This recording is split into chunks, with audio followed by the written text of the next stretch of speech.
नमस्कार भक्तजनों, स्वागत है आप सबका हमारे YouTube के चैनल में।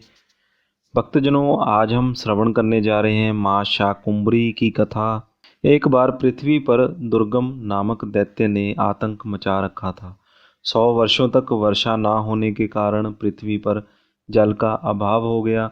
भयंकर अकाल पड़ा, जिस कारण लोगों की मृत्यु होने लगी। पृथ्वी पर जीवन समाप्त होने लगा। एक बार दुर्गम दैत्य के मन में विचार आया कि देवताओं की शक्ति का रहस्य वेद है। अगर वेदों को नष्ट कर दिया जाए तो देवता समाप्त हो जाएंगे। यह सोचकर दुर्गम दैत्य हिमालय पर्वत पर गया और हजारों वर्षों तक ब्रह्मा जी की कठिन तपस्या करी। उसकी कठिन तपस्या को देखते हुए ब्रह्मा जी प्रसन्न हो गए और दुर्गम को दर्शन देते हुए कहा कि तुम्हारी जो इच्छा है वह वर मांग लो। दुर्गम ने ब्रह्मा जी से कहा कि हे भगवान, मुझे सभी संपूर्ण वेद प्रदान करें और इनकी शक्ति भी मुझे दें, जिससे मैं देवताओं को युद्ध में पराजित कर सकूं।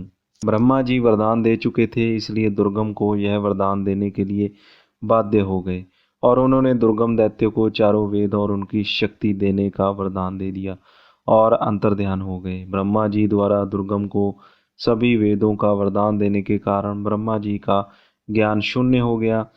समस्त ब्रह्मांड में तबाही मच गई। तब सभी देवता माँ जगदम्बा की उपासना के लिए हिमालय पर्वत पर गए और उनकी स्तुति करने लगे।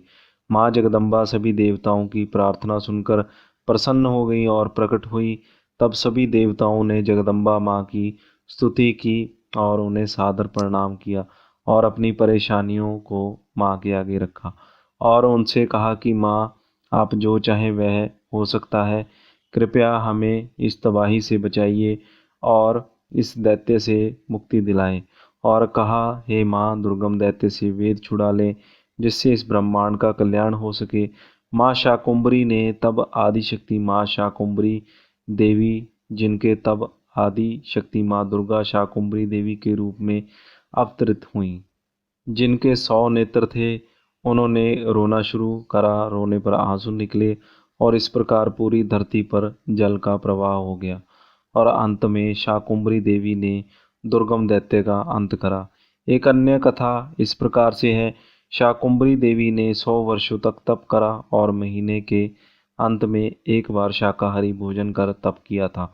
ऐसी निर्जीव जगह पर जहाँ 100 वर्षों तक पानी भी नहीं था, इन्हीं देवी ने कृपा करके अपने अंगों से कई प्रकार की शाक, फल एवं वनस्पतियों को प्रकट किया, इसलिए उनका नाम शाकुंभरी प्रसिद्ध हुआ। साधु संत माता का यह चमत्कार देखने के लिए वहां पर आए। उन्हें शाकाहारी भोजन दिया गया। इसका यह तात्पर्य था कि माता केवल शाकाहारी भोजन ही ग्रहण करती हैं। इस घटना के बाद माता का नाम शाकुंभरी देवी पड़ा। पौष मास के शुक्ल पक्ष की अष्टमी तिथि से शाकुंभरी नवरात्रि का आरंभ होता है, जो पौष पूर्णिमा पर समाप्त होता है। इस दिन शाकुंभरी जयंती का पर्व मनाया जाता है।